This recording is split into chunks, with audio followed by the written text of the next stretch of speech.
যোৱাকালি আমাৰ বাতৰি কাকত বিলাকত এটা আৰু টিভি বিলাকতো এটা বাতৰি প্ৰচাৰ হৈছিল যে ৰাজ্যিক কৰ্কট প্ৰতিষ্ঠানত অভাৱনীয়ভাৱে ৰোগীৰ মাচুল বৃদ্ধি হোৱা বুলি আমি যেতিয়া গোটেই বিষয়টো পৰীক্ষা কৰোঁ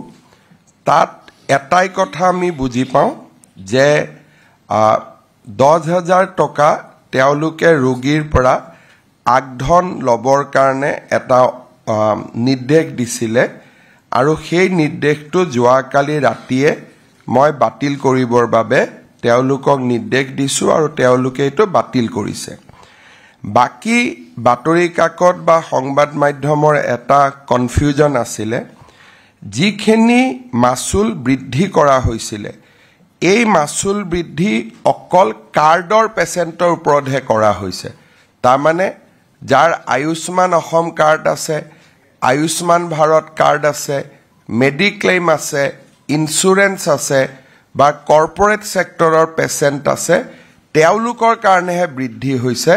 সাধাৰণ মানুহৰ কাৰণে এই নন কাৰ্ড হোল্ডাৰ সাধাৰণ মানুহৰ কাৰণে কোনো মাচুল বৃদ্ধি হোৱা নাই আৰু সেইবাবে এই ক্ষেত্ৰত যি বাতৰিত ওলাইছে বাতৰিটো তথ্যৰ ওপৰত সন্নিবিষ্ট নহয় কাৰণ আমাৰ কৰ্কট প্ৰতিষ্ঠানত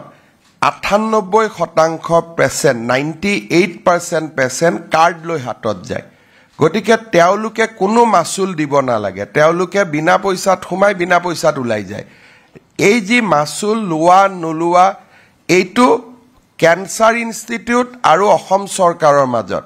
যদি দাম বৃদ্ধি কৰিছে অসম চৰকাৰে দিব লাগিব যদি দাম বৃদ্ধি কৰিছে তাক ভাৰত চৰকাৰে দিব লাগিব যদি দাম বৃদ্ধি কৰিছে তাক ইন্স্যুৰেন্স কোম্পানীয়ে দিব লাগিব যদি দাম বৃদ্ধি কৰিছে তাক ONGC অইল ইণ্ডিয়াৰ দৰে কৰ্পোৰেটে দিব লাগিব কিন্তু যাৰ কাৰ্ড নাই সাধাৰণ পেচেণ্ট যাৰ কাৰ্ডো নাই একো নাই বা খালি মাত্ৰ OPDত আহিছে